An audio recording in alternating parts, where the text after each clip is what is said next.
This video is sponsored by our friends over at Boardwalk. For more than 35 years, Boardwalk has been a great place for gamers in Greenville. Be sure to give them a visit if you're in the area. Now, on to the review. Hello, it's Vincent Baker, and today I am reviewing Epic Spell Wars at the Battle Wizards of Analageddon.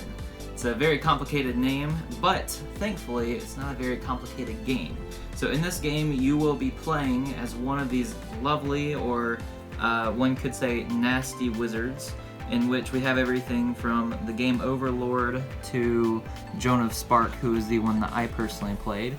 And what's cool is it's also compatible with any other Epic Spell Wars wizard, because in this game they don't have their own abilities like other DC or other Cryptozoic games, I should say. They're known for the DC deck building game, they have the Cerberus engine, they've also done an Attack on Titan one, Naruto one, and some other ones. In this game, however, each character does not have their own ability. They have similar cards to their other games, so you can use those however you'd like with the other expansions or games that you have that are Epic Spell Wars. So in this game, what they do instead is they have these ability tokens. These abilities, you can choose what kind of abilities that you want. So for example, this one says, at the end of turn, draw an extra card for each wizard you bought or gained during your turn. So with this ability token, you would be able to have a strategy in gaining new wizards.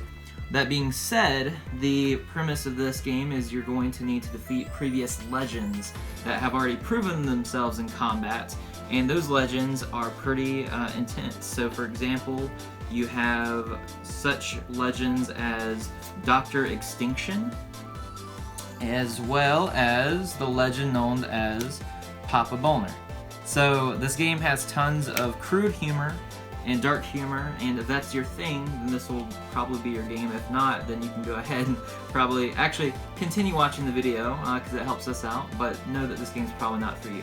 So how do you defeat these legends? Well, you start off with 3 different types of starter cards.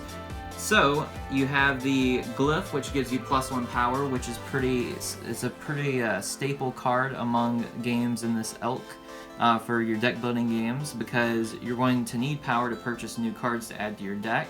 We also have Fizzle, which does nothing for you and has some humorous artwork. And then we have Wand, which switches things up. Not only does it give you +1 power, but it allows you to deal a damage to another wizard. And that's what's really cool, is whenever in this game you have health and you deal damage to other wizards, and if you lose all of your health, you're not out of the game. Instead, you get one of these nifty Dead Wizard tokens. And these Dead Wizard tokens come with all kinds of different things that they say. This one says discard 2 random cards. Other ones will give you extra negative points at the end of the game, such as that one. And it's just really interesting, all the different things you can have. This one says you can't avoid mayhem attacks, so that could be pretty brutal if you get that.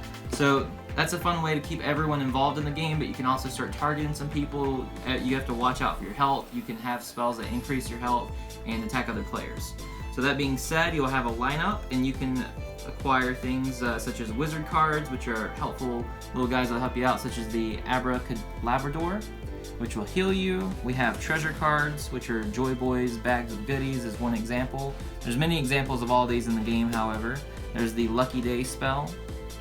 And then you also have some of the wild magics that you can purchase, which these you can continue purchasing, which gives you +2 power.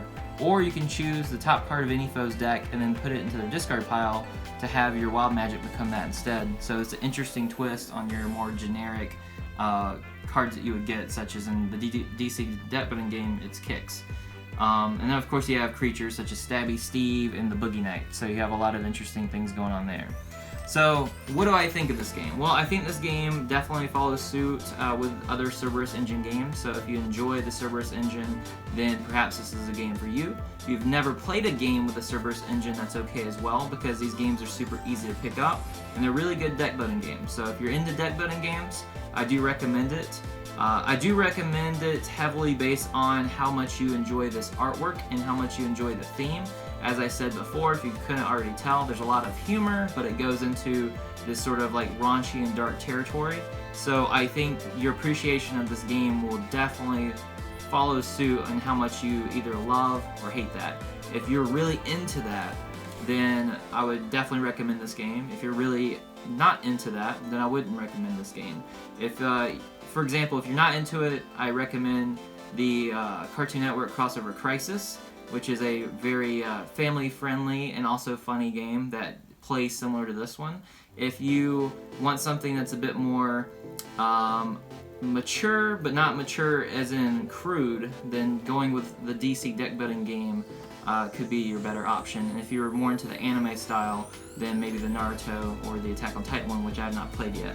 But I will say that this game's pretty fun. Obviously, it's just me reviewing it today. I don't have my cohorts with me, but gauging their opinions, they all seem to be around the Z area, which is our amazing rating, and I think that I'm willing to give it a Z rating as well. So, like I said, if this game looks like it's up your alley, you're probably right. You should follow your gut. Go ahead and play the game. And if this turns you off from it because of the art style and things of that nature, then you're probably right as well. So just keep that in mind when it comes to this review.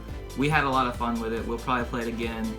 I would probably slightly edge out for the Crossover Crisis personally, because I'm a little bit bigger of a fan of Cartoon Network than I am things that get this raunchy, but I'm also not opposed to this kind of humor as well. So it's kind of a toss-up, but I think I would go a little bit with that one. But you know, I've only played each of them one time, I believe. So just take that with a grain of salt, and hopefully you enjoyed this review. As always, be sure to leave a comment, like our video, it helps us out a lot. And of course, all of our videos are brought to us by our patrons, so thank you so much.